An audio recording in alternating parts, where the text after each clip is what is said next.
Hey, welcome back, guys. It's narrator Sil, and we're making a homing spider droid. This is not to be confused with the dwarf spider droid.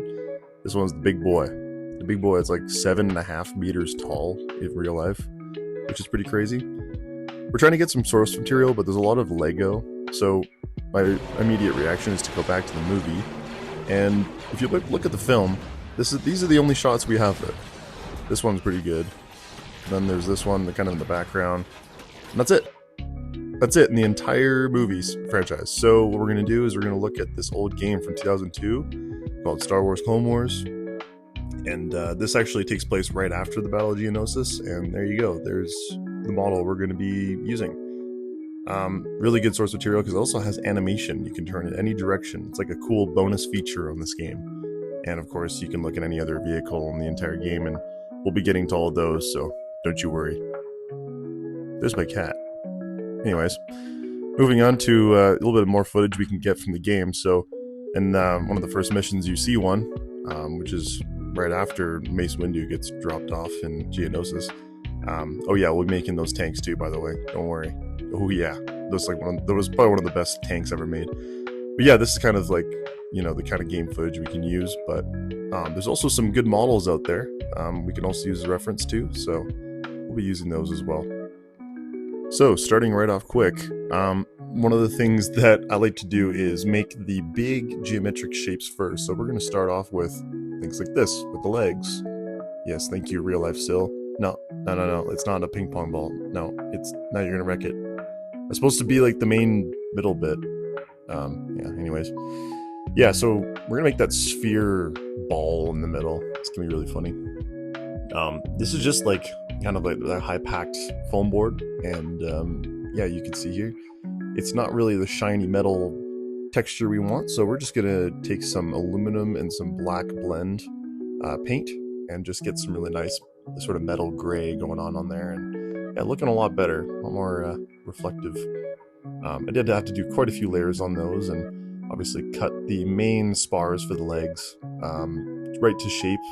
This is all, again, due to it's all dictated on the HO scale figurine that I have, and that keeps everything to scale from one another. So when we finish all of these different builds, you'll be able to see all of the different builds and all the different ships, even from totally different timelines, all beside each other, and get a sense of scale, which would be really, really cool.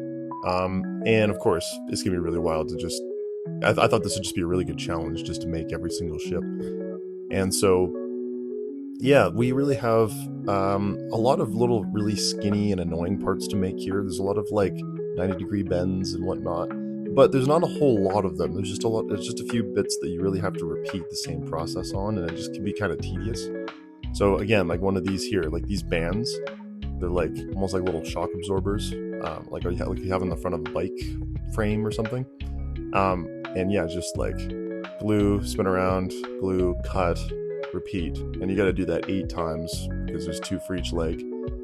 And yeah, we'll just glue up those. And the nice thing about the glue is you can kind of smush it on side to side, and it makes a nice sort of smooth transition between parts. So after we paint it, there's this really nice little texture of it almost can look like weld. It can look like a little bit of a beefier part where the 2 parts make contact, and at this scale it really helps save the time for the detail making process just by putting glue in between parts. It's really nice.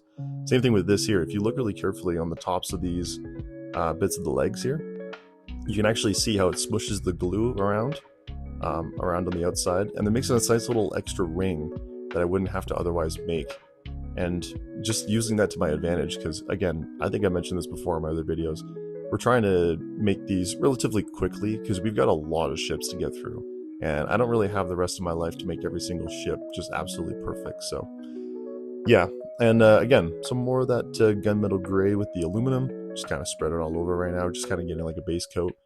What I like to do after we do a base coat, and this is like a common modeler's technique, is you like to take a little bit of the extra paint that you would have that would make contact with the raised surfaces, and then when you load up your brush, load it up so it's almost sort of drying out, and it's like a dry brush technique where you kind of dust it over top of all the parts that are sticking up, and it helps accent all of the details. So that's basically just what I'm doing here.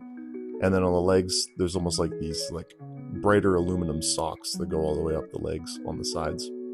So we're just taking it straight from the bottle there. And yeah, just going around. Honestly, this is the fun part for me because it's just kind of dusting and adding little details and adding black rings around the feet and different parts that need it. And you know, it gives you a chance to really add detail without actually having to build separate individual parts. And it's a lot of fun. It's very much like painting if you're just sort of painting willy-nilly, kind of casually. Yeah, this is some nice brass rod that I got from the hobby store. You could use it for like little guns, scale cannons, that kind of thing. We're going to be using it for the main turrets on the top and bottom of the middle section, whatever you want to call it, the ball part of the spider droid. So anyways, pretty cool. Look like little satellite dishes. I always thought these were a really cool design for that ship because it was just like, you didn't really see that kind of idea much anywhere else except for maybe like a handful of other ships. So yeah, pretty cool. And then here's a good example of kind of slowing things down a little bit. So here's going to be like the little panel that has a little flashing red light. So we put the glue down and the glue kind of supports it into the right angle. And it's just a regular flat piece of paper cut to shape. I'm just going to add some of this sort of darkened detail around it and a little bit of drippage coming down. And then we're going to line the outside with the brighter metal to match everything else on the outer sort of ring of it. You see they're very, very careful. This is really small, guys. This is like maybe a couple millimeters wide. And then we'll get the little display panel just underneath where the red dot will be. And just adding a little bit of detail here. Like I like to think of like a lot of these ships, they're oiled up, right? They have grease. Some of them might seep down over time and get a little bit dirty. And it's just a really good detail. Helps, you know, attract your eye, have something to look at. Same thing on the outer edges of these little dishes here. Just gonna add a little bit extra detail with that more brighter aluminum metallic paint, and kind of accent that with a little bit of the darks sort of on the end of the barrels and around the ends of the guns, inside of the dish, that kind of thing. And yeah, just adding a little bit of color, little interesting accents that these ships seem to have. And when you back up, you can really see, here's the final product. I mean, all these little details, a little bit of time you take to kind of imprint an impression on the foam, and the little time you take to dust over all the high parts, really gets a really cool effect. And just for reference here, this is by hand. I mean, this is a tiny little model, just because we got a lot of other bigger ships to get through, and it's gonna get big, guys. So yeah, I'm really happy we're starting small, even though it is a little bit tedious. And yeah, just for reference here too, here's the two other builds from the previous two videos, just for reference. And you can see the size and the scale difference. It's actually quite a large droid. So yeah, thanks a lot for watching, guys. Have a great day, and we'll see you next time.